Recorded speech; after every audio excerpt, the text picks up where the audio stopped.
Channel.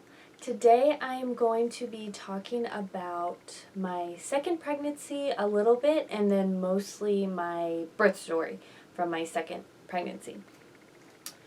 So I'll start by saying with my second pregnancy it was a lot harder than my first pregnancy. So I immediately, before I even missed my period, I was absolutely exhausted. I woke up and I felt more exhausted than I've ever felt in my life. And it hit me. I was like, I think I'm actually pregnant.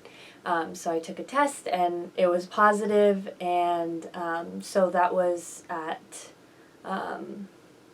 like not even 4 weeks yet. So that was a huge change, was being that exhausted. On top of that, taking care of a toddler while being pregnant was so different from my first pregnancy, because first time I didn't have any other kids, so I could nap when I wanted, I could just come home and do nothing, didn't really have any responsibilities, so that was a huge change, to be so tired and still have to take care of a toddler whenever I was home. And on top of that, the whole first trimester, I was so nauseous. I luckily didn't throw up or anything, but I was so nauseous the whole time. Every single day, I was so nauseous. And then pretty much right when the first trimester ended, I was done being nauseous. So that was kind of weird that it just kind of stopped. But I did have a lot of heartburn again. Because of where she was positioned, my right pelvis was in pain pretty much the whole time. I started going to a chiropractor because it hurt so bad, and that actually really helped. But that was totally new, that hurt the whole time, because she was on my right side so much, and she was so much lower, so she just put a lot of pressure on my pelvis. So that was different than the first time. And then another thing was when I got my first round of blood work, just normal blood work that you do in the first trimester, actually at your first appointment, which mine had to be rescheduled to do the blood work later because they were at lunch when I had my appointment to do the blood work, so I ended up just skipping it and doing it the next time. But come to find out, I actually had hypothyroidism, and I had never had any thyroid problems before. All my numbers had always been in range, but they found that I had that, and so that was kind of scary to me, just to have anything. Like I said, felt really tired, and that is part of it, how you can feel really tired, you can feel really cold, and I had no idea about it at all. So I started taking medication. So the most important part with that while you're pregnant is to get on the medication so that you can get it regulated so that there aren't any complications with the baby.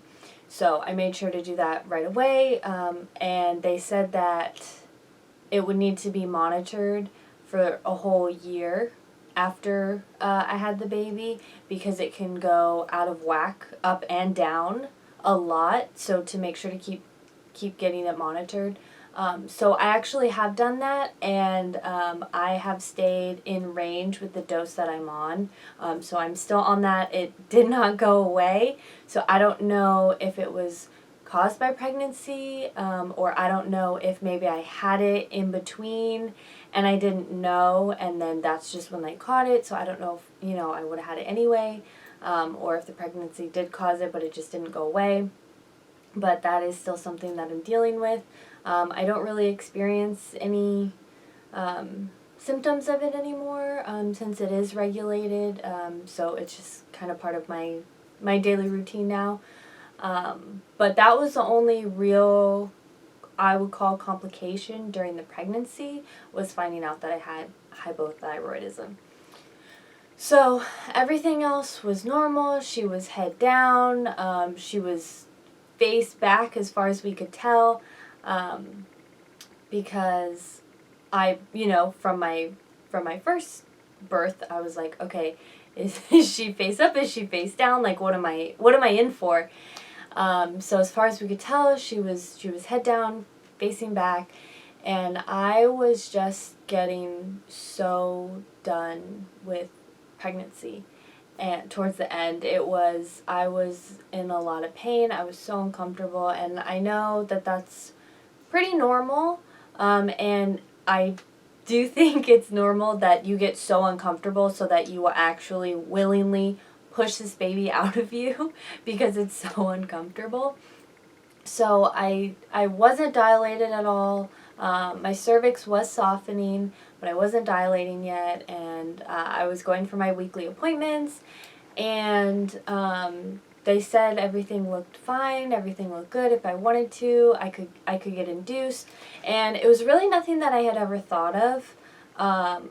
But as I got closer to my due date, it made a lot of sense to me because I had a lot of anxiety about when I go into labor, how quick is it going to be? How am I going to get someone here to watch my first child? And that created a lot of anxiety for me. So when they gave me the option of an induction, that to me kind of calmed all those fears. Like, okay, I know when I'm going to the hospital, I know when someone needs to be here for Sebastian.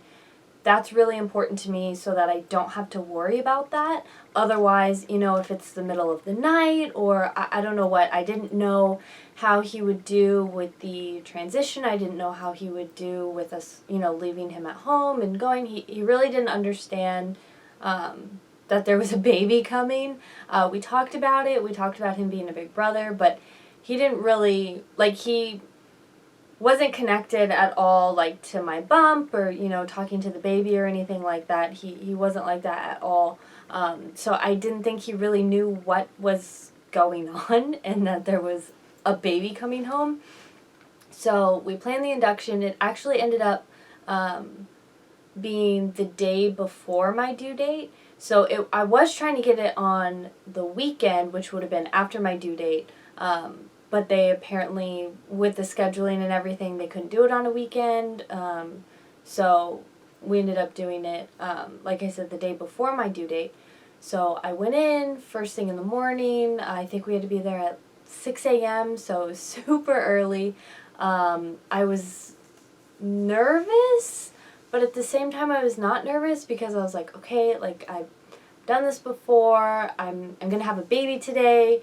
I know what's going on, and honestly, I thought it was going to be a breeze. I thought I was going to get induced, it was going to move along, no problems, and I thought, oh, she's face back, and a couple of pushes, and she'll be out. I also thought she would be smaller than Sebastian, for some reason, I don't know why, but I just thought she would be smaller. And I thought labor would be super easy. So I was there. Obviously, my husband went with me to the induction. And then my aunt came during the morning. I don't really remember how soon she came, but she came sometime mid-morning, I think. And then my sister-in-law actually ended up coming as well. So they were all in with me. It was super chill. I got the epidural. I actually did have problems with them getting the IV in. They tried, I want to say 8 times to get the IV in. That was so painful. So painful. They just, they would get it in and then it would come out of my vein. And they just could not get it. So they said that they were going to call the anesthesiologist, whose name was Willie Nelson, and they said he was a pro, he would get it no problem. So he tried one time, and this was after 3 nurses had already tried to get this IV in. And then, so he tried one time, couldn't get it. So they actually had to ultrasound on my arms to find a vein to put the IV in. So that was a little unexpected. But I mean, I ended up having bruises on my arms, on my hands, everywhere they tried to stick me. But my veins were just not cooperating at all. So then we got that figured out, and then I did end up getting an epidural again, and it was Willie Nelson who's giving me my epidural, and I told him that when I had the epidural the first time with my first labor, that I didn't even feel it. And so he said, he got kind of nervous because he was like, oh gosh, like, am I going to mess this up? But again, I didn't feel it. I didn't feel the numbing, I didn't feel the needle, and I don't look at it, so I know it's big, but I don't look at it. But I couldn't feel them putting in the epidural either time, so that was super lucky. And things were just progressing, and I was dilating, and my doctor was going to be the one delivering, because obviously it was an induction, so it was scheduled, so he knew I was there, all of that.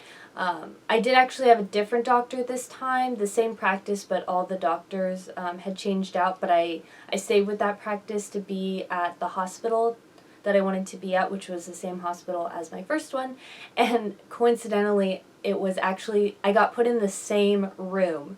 So both Sebastian and Scarlett were born in the same room, which I think is just like super cool. And I even had the same nurse. I mean, how nuts is that? So like over 2 years apart, and the same room, same nurse. So anyway, so I was progressing. Like I said, it was super chill. Everything was going fine. I ended up finally getting 10 centimeters dilated, and so it was time to push. And again, like I said, I thought, oh, I'll push a couple of times, and that'll be it.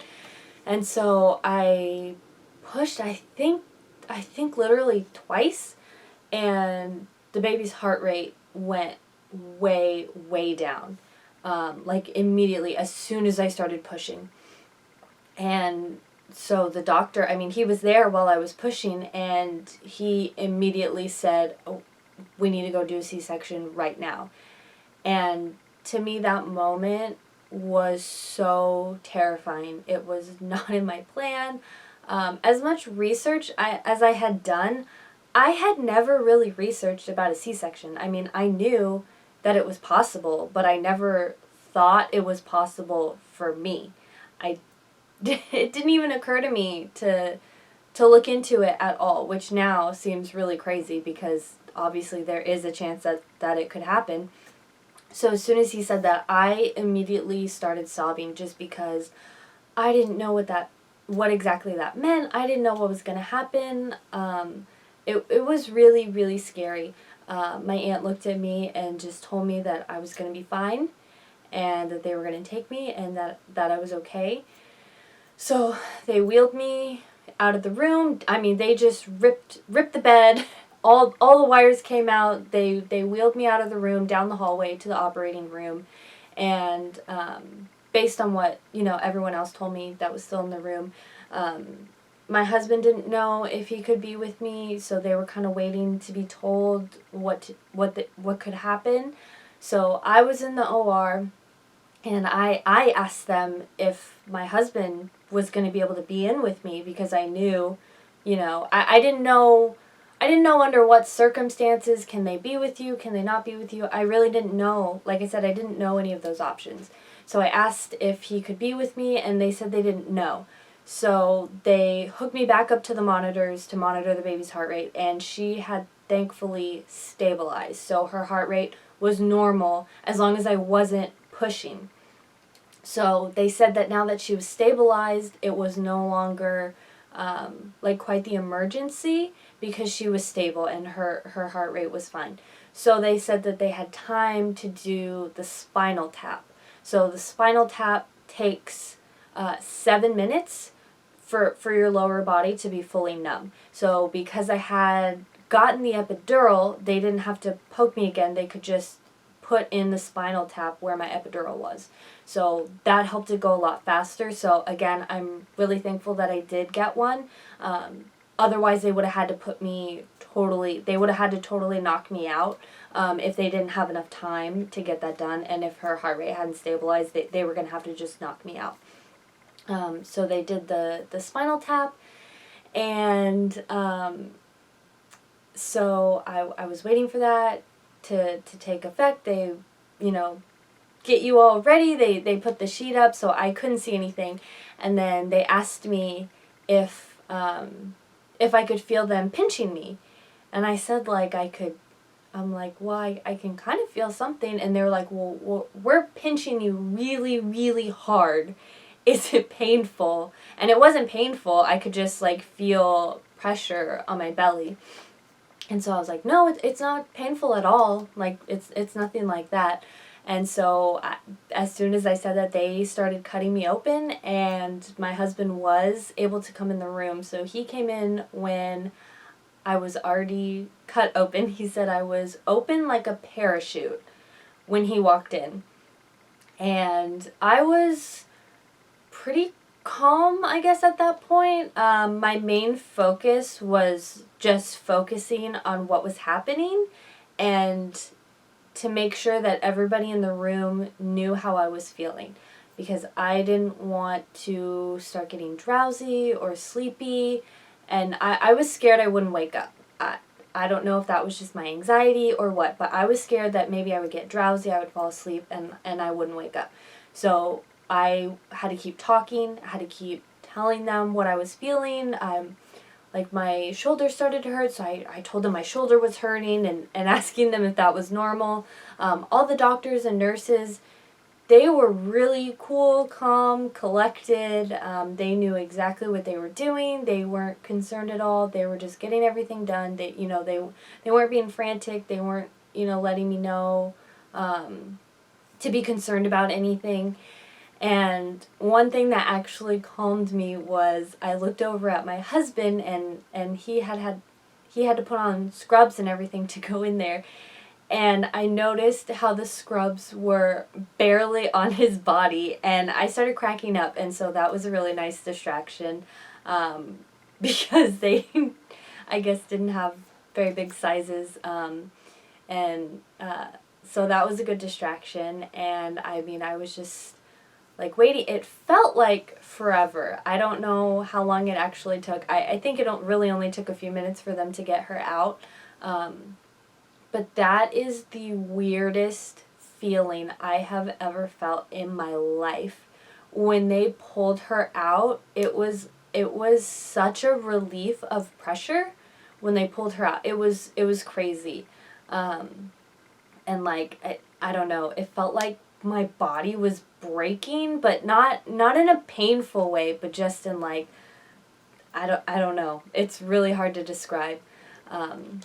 But they got her out, and the doctor, the first thing he said was, "Wow, that's a big baby. Where were you hiding her?" So she ended up being 8 pounds, 9 ounces. So she was actually bigger than Sebastian, which, like I said, I was not expecting. And she was totally healthy. She started crying. Everything was fine with her. I started crying. It was so emotional. And my husband was holding her after she was cleaned up, and they were really putting everything back. Like I said, when my shoulder was hurting, I asked them if that was normal, and they said, well, maybe, I mean, your uterus is sitting on your chest, so maybe that's why. And that was like so mind-blowing to me, because I did not realize, oh, like, my organs are not inside my body right now. Like, this is the most wild thing that's ever happened. And it took a little while for them to clean up and stitch everything back together, because I bled a lot. I didn't bleed out or hemorrhage or anything, but I did lose a lot of blood, so it took them a little longer to, like, get everything cleaned up. But after that was done, that they wheeled me back to my room, and I got the shakes really, really bad. So I was just kind of shaking uncontrollably. It was just from all the medication, and they give you antibiotics so you don't get an infection, and they had just, given me so much to make sure that, I didn't bleed out, and like I said, I didn't get an infection, I didn't feel any pain, anything like that. So I was shaking for, I think, about 2 hours. I couldn't speak. I couldn't find my voice. I was shaking. So like everyone else was holding the baby, and she was so calm. She was so great, and I could see her, and I mean, she was so beautiful. And then finally, once I stopped shaking, then I was able to actually hold her, and start breastfeeding and doing skin to skin and all of that. So everything did work out. It was, like I said, it was scary. It was definitely scary, but everything worked out. Everybody was safe. I know that it was the best decision, because if I had kept pushing, I don't know, um, what would have happened in that instance. I think even though she had been face down, I think she ended up kind of diagonal, which is why she couldn't really get out, because she wasn't exactly face back, so she was diagonal. So I think just the way, that she was trying to come out just wasn't working. So it wasn't that she was too big or anything, it was just like the angle just like really was not working. So I am really thankful that I was able to get the C-section, that I was able to stay safe, she was able to stay safe. And I definitely have like a newfound appreciation, for a C-section being an option. And I do think it's really cool for me personally that I did experience, so many different things between my two births. So I delivered vaginally, I delivered via C-section. Recovery is different. The recovery of a C-section is definitely way harder. It was for me, but at the same time, I don't know if it would have been as hard if I didn't have another child already. So there's just a lot of factors, but that was the recovery was way more like extensive than I thought. I couldn't walk very well. The only medicine I was taking was like Tylenol and Motrin. I didn't want to take any of the painkillers once I was home. But I did end up actually getting a yeast infection because of all the antibiotics that I had to get. So that wasn't fun. But once I kind of figured everything out, then I started healing and eating better, and I was able to breastfeed more than the first time. And so overall, I am just very thankful to have given birth to a healthy baby. And yeah, so that is my second birth story, emergency C-section, with my baby girl. And yeah, so let me know any of your experiences, or any comments or questions or anything that you might have. Don't forget to like and subscribe. I really appreciate it. Thank you for coming on this journey with me, for listening to what I have to say, and I will see you next time. Bye.